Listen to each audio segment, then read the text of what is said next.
4th of July, Rabbi Moore, Parsha Hashavua with Rashi, Balak.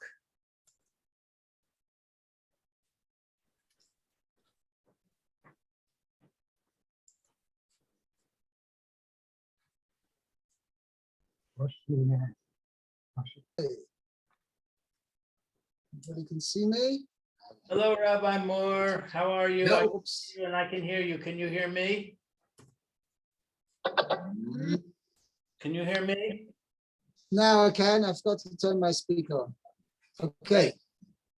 Fine, let's go. Let's go. Straight. Okay. By the way, we missed you yesterday, Lou. Everything was okay? Yeah, thank God. I wasn't feeling so well. Okay. Fine. And you're back. We had finished the Rashi over here on Pasuk.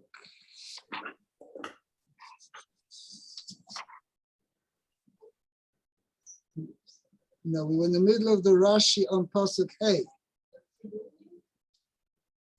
Rashi on Pasuk Hey.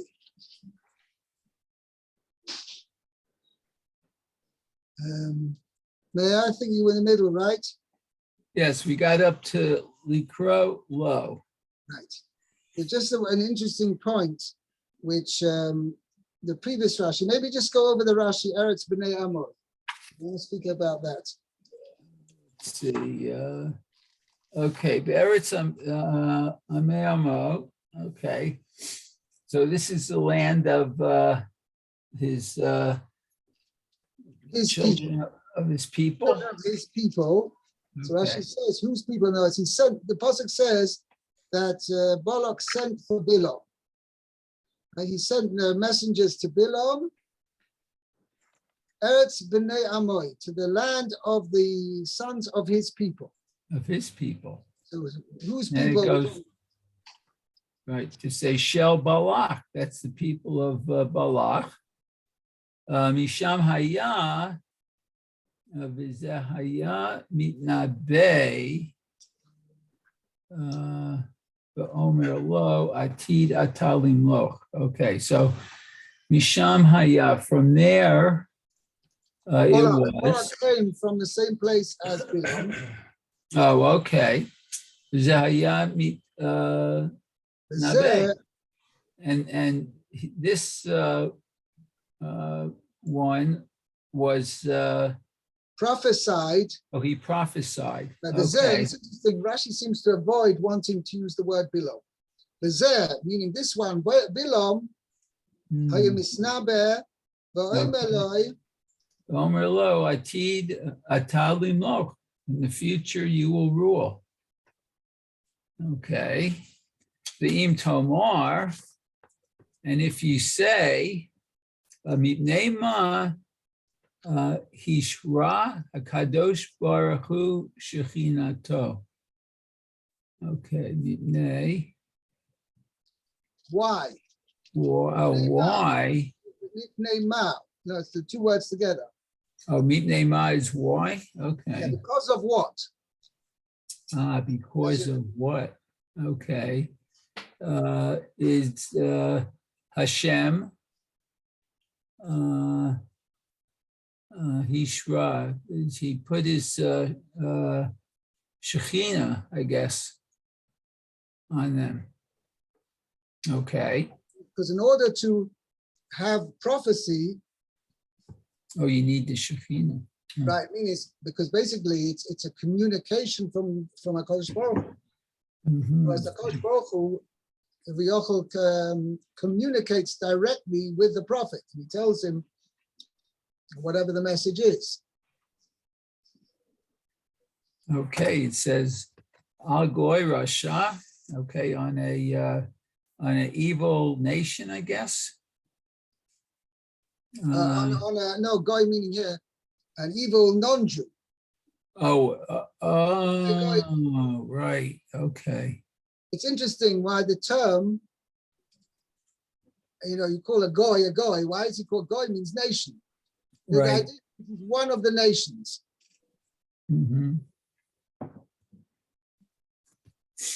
Okay. So let's see. Kadesh lo yehe pitchon pe laumot. Okay, in order, shelo pitchon pe laumot. And we will not The Goyim should not have an excuse. use. Oh, that they did not have a Hela Amud, or literally a mouth to the nations. This means they shouldn't have an excuse. They shouldn't have what to excuse themselves with. Saying, we have you can't blame us for not keeping the Torah because we didn't have any profits. Oh, that's what they in the right direction. But this is self-contradictory. Okay, well, it's exactly the question which I'm going to dwell on. You're going to ask me, if we'd had a prophet, he would have brought us back to good, right? Says HaKadosh Baruch Hu, listen, I'll bring you a prophet. So then Rashi says, Hamid lohem neviim. Let's finish, Meir. Okay, Hamid lachem l'neviim. So they established the prophets for them. The Haim partu, but they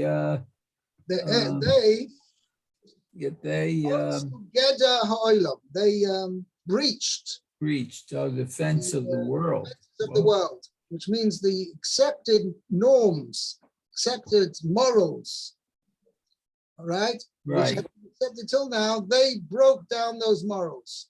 As Rashi continues, Betchila from the start, Hayu Yidurim Ba'arayot. Oh, they were restrained from immorality. Okay. Vizeth, but this one, Balaam, Natan lachem etza, advised them lahafkir atzman liznut, to go away from themselves of. Liznut means to act promiscuously. Okay. To give themselves over for immorality. Oh, lahafkir. Oh, okay. That's the story at the end of the Parsha. The Moabites and the Midianite women, they went out to entice the Jewish people. It's a whole story. We'll see. We're not going to get there, but I don't think. But maybe we'll towards the end of the week we'll jump to there and we'll learn that section. Okay. So anyway, what's your question, Lou? My question is as follows. Rashi says, Al Goy Rasha, a wicked non-Jew. So Rashi has already stipulated that he's wicked. There's no excuse for the nations. I mean, there is an excuse for the nations. The nations say, look, if you had given us a good prophet, he would have led us to good. You gave us a wicked prophet, so of course he led us to wickedness. Right. You have no claim against us. We're innocent. Right. No, as you're asking, it's okay. So the Goyim want the Goyim Tinus, we want a prophet. If we had a prophet, the prophet would preach to us and we would guide us on the right path. So Kosh Baruch says, okay, I'm going to give you a prophet. And he gives a guy Russia. Over there now, we didn't ask for such a bad prophet, right? We want a good prophet. There's lots of good people among the Goyim. Pick one of them. Right. So I want to tell you a Murder Kavot, which I heard a number of years ago, Shimshon Pinkus. I don't know if you heard of Shimshon Pinkus, but Shimshon Pinkus, unfortunately, was killed in a car accident about 20 years ago now, close to. 2003 it was, I think, 2002 or 2003. Anyway, he was an amazing speaker, an amazing thinker. Anyway, he asked the question the following. You're all familiar, most probably, certainly if you read Pirkei Avos on Shabbos afternoon, the last perek in Sanhedrin is called Perek Chelek. Okay, discuss many inyanim of Olam Haba and everything like that. Anyway, the first Mishnah starts, which was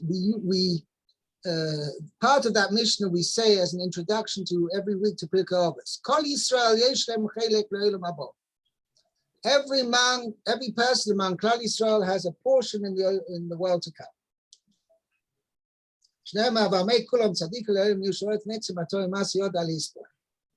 Okay, now that Mishnah continues. It's the first Mishnah in the last parak of Sanhedrin. The Mishnah continues. These are the ones who do not have a chelek in Olam Haba. Arba malachim u'shloisha hedyotis. 4 kings and 3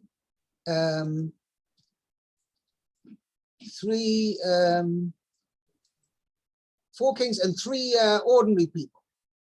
Okay, and I'm just going to actually check up over here that I quote it right. Tell me what daf it's on in Sanhedrin. I'll tell you in a second. I think it's Tzadi Ches. I'm not sure. I may be mistaken. It's the first. Hold on a second. You know what I'm going to do? Something else over here. Rather than looking up on my internet, I'm going to look it up over here. Just Sanhedrin.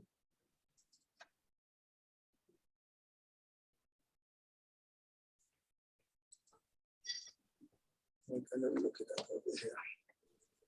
Anyway, kids, it says there 4 kings and 3 ordinary people do not have a chelek in Olam Haba.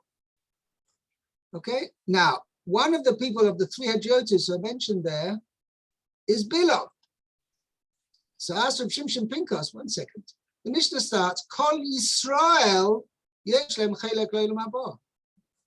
All Yisrael have a chelek in Olam Haba. What's Bilam doing and saying, Bilam doesn't have a chelek in Olam Haba. He lost his chelek in Olam Haba. Bilam never had one in the first place because he's a guy. Yeah, I'm sorry, I think it's Tzadi Daf Tzadi Omed Aleph, 98. Sanhedrin 98. Says, sorry, I got it wrong slightly. Shloisha malachim arba hedyotis enam chelek l'olam haba. 3 kings and 4 ordinary people didn't have a chelek l'olam haba. Shloisha malachim, who are the 3 kings? Yerovam, Achav, Menashe. Okay, Rabbi Yehuda and Menashe yesh lo chelek l'olam haba. Shnema, whatever. Then who are the 4 arba hedyotis? Bilam, V'doeg, Achitophel, V'geichazi. Those are the 4 ordinary people who do not have a chelek l'olam haba. Bilam is mentioned there. Why is Bilam mentioned there? And Korach is not mentioned. Bilam, sorry? And interestingly, Korach is not mentioned. Right. The Gemara discusses that, whether he did have because the Gemara says that they died, they disappeared, they got destroyed, perished from among the congregation, which according to one opinion means he didn't have a chelek in Olam Haba. Okay, the Gemara in Sanhedrin discusses that. Upon him, asked Reb Shimon Pinkas, why is Bilam on this list of 4 Hedyotis? Bilam never had a chelek in Olam Haba in the first place. So he says in Moed Kazach, the Rambam says that not only do all Jews have a chelek in Olam Haba, Goyim, there are some Goyim who do have a chelek in Olam Haba. And who are they? What's known as the Hasidei Umma Sa'ila, the righteous Gentiles. And what qualifies a Gentile, a Goy, to be righteous? If he scrupulously keeps these Sheva Mitzvahs B'nai Noach, the 7 Noachide laws, he also has a chelek in Olam Haba. Okay, so says Reb Shimshon Pinkas as follows. HaKadosh Baruch Hu was looking to find when he was looking for a candidate to be the prophet for the Goyim, he looked, Akash Baruch Hu Taka looked for the best Goy that there was. And Bilam was the best Goy available.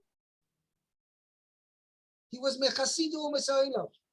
He was a very good man. Okay?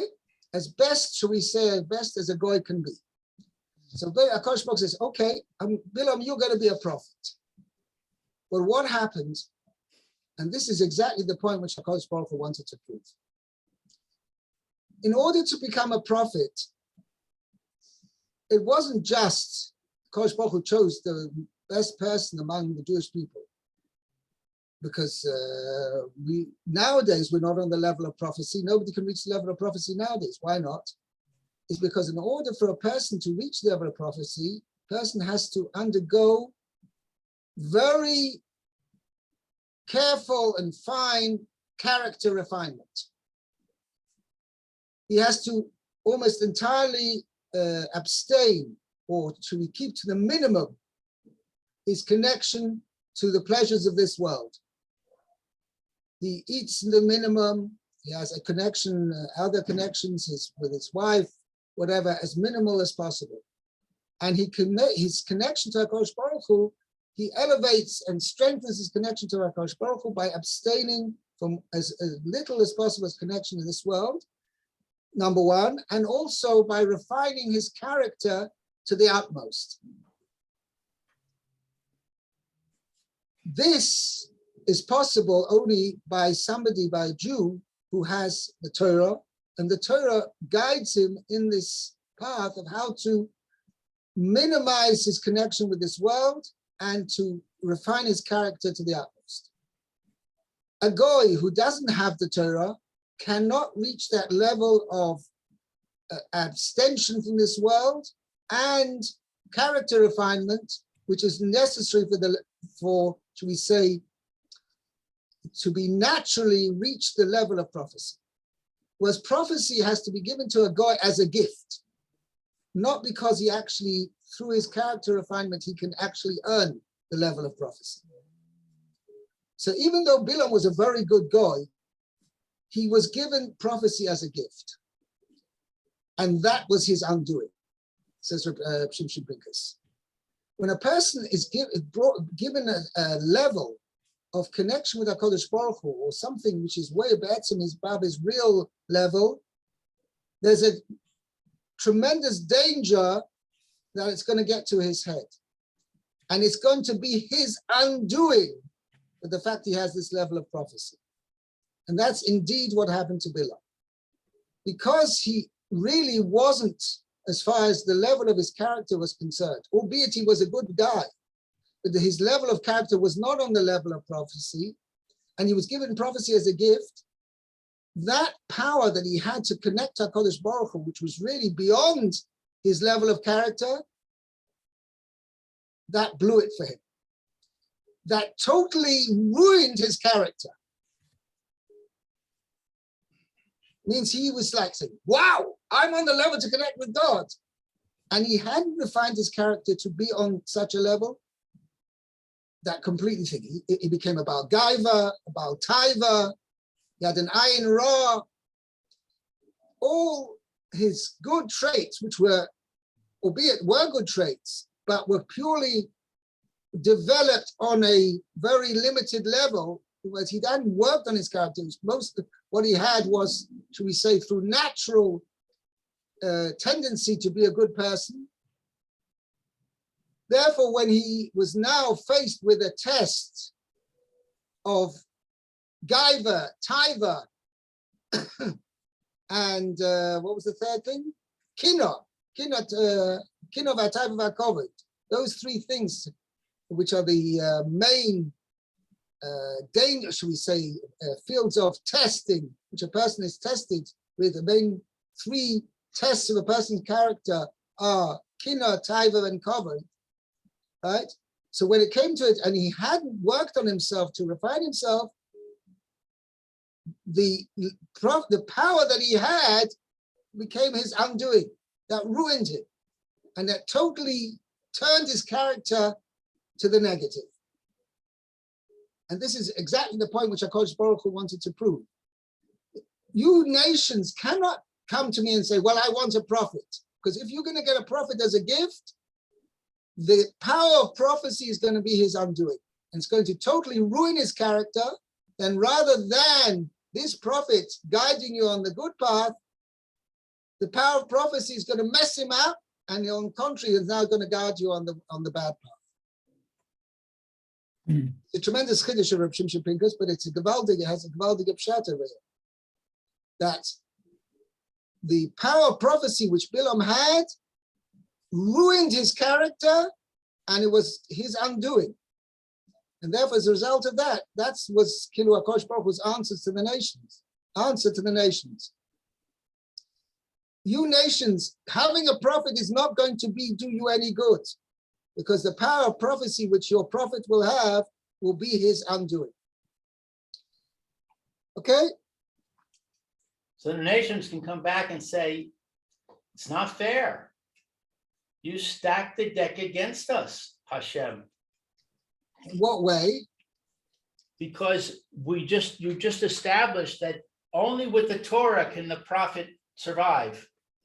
Right. And we non-Jews are prohibited from studying the Torah.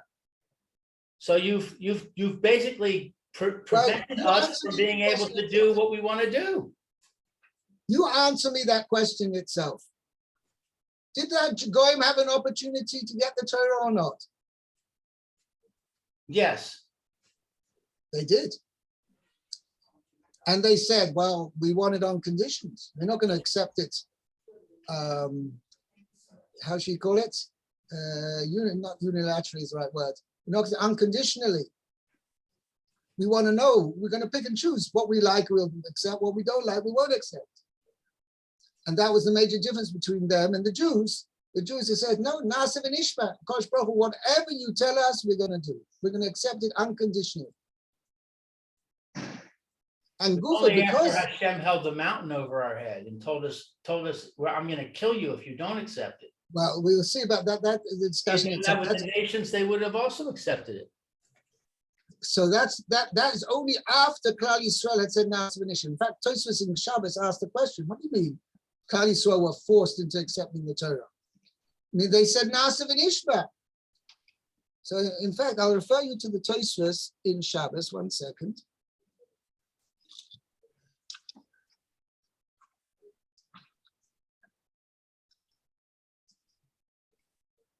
So Shabbos Pei Zayin.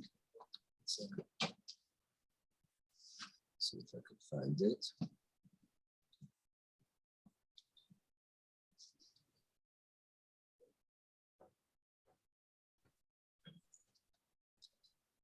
Go.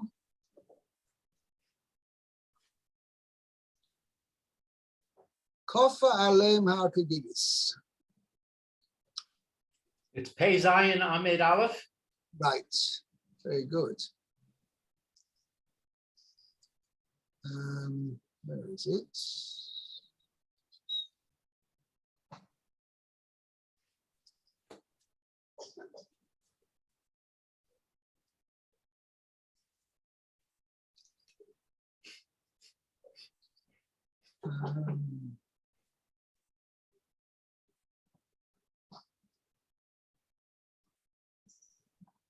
Where is it? To come find it exactly.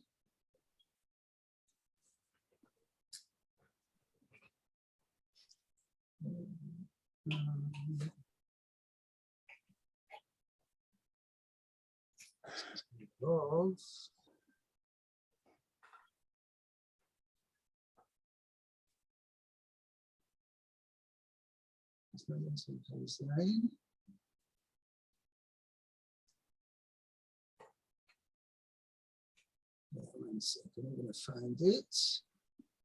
Kofa Aleim HaKadigis. It's later.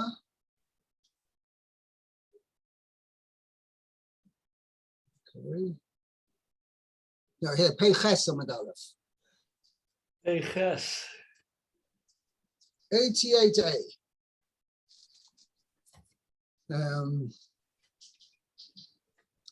Gemara says, "Vayisiatzu b'tachti sahar." They stood underneath the mountain. Omar Avdimi bar Choma bar Chasa. Melamed shekofa HaKadosh Baruch Aleim es sahar kegigis. Kosh Baruch put the mountain on top of them like a barrel. And he said, if you accept the Torah, fine. If not, there will be your burial place. Okay? From here we have a, how should we say, a cop-out for the Torah. Meaning, Rashi says, Shem Yazminam Ledin. If HaKadosh Baruch Hu would call Klal Yisrael to din and said, Lama lo kiyamtem, why didn't you fulfill the Torah? Mashi kibaltem aleichem, what you accept upon yourselves. Yesh lem tshuva, they have an answer now. Shekiblu ba'oines, they were forced into accepting it. Okay? Yeah. Tosfos asks, where is it? Yeah, Tosfos, top Tosfos of Peichas Amadot. Oh, Kofa Aleim Har Kegigis. Ask Tosfos, V'afal pi shekvar hikdimu nasa lenishma. Even though they had preceded saying nasa to nishma, and they had accepted the Torah unconditionally, Shema yu choizre. Maybe they're going to back out of that acceptance. Kishiyu oish agdoila. Means they wanted to say, well, we weren't really aware of such thing. The frightening fire, right? Sheyotza nishmasam, it says the souls left them. And HaKadosh Baruch Hu put them back again. Okay? Kitzur, Tosfos says that even though they accepted Nasa v'Nishma, HaKadosh Baruch Hu was worried they would rescind or retract that acceptance. So therefore, that's why HaKadosh Baruch Hu forced them. Okay? But there's no contradiction. Tosfos dwells on that point. Anyway, but that's the point over here, that Bilam was technically the best candidate to be to be a prophet, but his power of prophecy became his undoing. So Balak Okay. was a keeper of the 7 Noahide laws, I guess so, originally, yes. which means he was learned in Torah. To the extent a goy can be. I never heard that. That's interesting. So That's, even though he was learned in Torah, it wasn't enough. You have to have the whole Torah, not just the Noahide Torah. And the main idea is this: particularly those mitzvahs which pertain to ben adam l'chaveiro and which pertain to character refinement. That the goyim were lacking in that. Okay, let's continue, Meir. Let's think. Likro loy. Okay. Likro lo, to call him. Okay. Hakriya haita shelo. The calling was his. Meaning, and for his benefit. Oh, for his benefit. Okay. Shehaya posek, for they, I guess, decided for him, set for him. Basically, he had A lot of money. not just a posek. He'd fixed, literally, means he had designated for him. Designated for him a lot of money. Okay. Very good. Next Rashi. Am Yatzami Mitzrayim. The people, who came out of Egypt. A nation has come out of Egypt. Okay, a nation. The Im Tomar, and if you will say, Ma Mazikecha. How will this? What is that? So what? The people's come out of Egypt. What's that harming you? What's that bother you? How's that bothering you? Okay, good. Next Rashi. Hine chisa et ein haaretz. Behold, it's covered the eye of the land, literally. Okay. Sichon ve'og shehayu shomrim otanu. Let's see. So Sichon and Og. That would. Who is the eye of the land? Okay. This is a metaphor for Sichon and Og. Oh, so Sichon and Og Were the eye of the land, and the Jewish people, kisot, they covered over. I translated actually blotted out. Oh. They blotted out the eye of the land. I Sichon and Og. They protected us, right? You know, it's Right. Sichon and Og, who were the ones, these mighty kings who were protecting us. Omdu aleim b'hargum. Okay. So now they stood over them, Which means they attacked them or confronted them. confronted them, and killed them. Haragu. Oh, yes. That's why Balak is now telling Bilam, you know, I'm in trouble. These mighty kings who we were relying on to protect us from these mighty Jews, okay? Right. He did away with them. We've got no protection now. And not only that, Vahu Yoshev Mimuli. And now he, meaning the Jewish people, is dwelling Mimuli, facing me, opposite me. Facing me. Okay. Chaser Kativ. So it's missing a leather. Mimuli should be written with a vav between the mem and the lamed. Oh, okay. Krovim haim lahachriteni kimo ki amilam. Yeah, so let me explain what Rashi means here. Chaser ksiv, meaning the word, it's missing the vav, so it looks as out mimali. Krovim haim lahachriteni. They're about to, they're close to destroying me. Mm-hmm. Okay?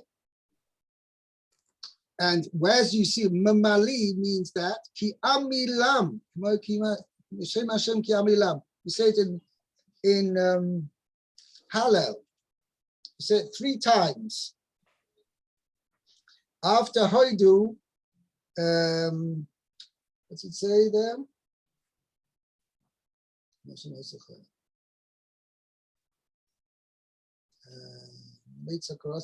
Hashem ki amilam. Yeah, the Shem Hashem ki amilam. Say it 3 times. Chazal explained it means it's 3 different levels. David HaMelech was saying 3. Shem Hashem ki amilam. The Shem Hashem, with the help of Hashem ki amilam, I will destroy them. So same thing, mimuli. They're not just facing me. Mimuli, they're about to gobble me up. They're about to destroy me. Mm-hmm. Okay. Okay. Okay. Okay, we'll have to stop here, I guess. Thank you, Rabbi. Thank you. Tomorrow, Bez Hashem, you'll kick off. Bezat Hashem. Okay. Okay, tomorrow. Okay, have a great day, guys. You too.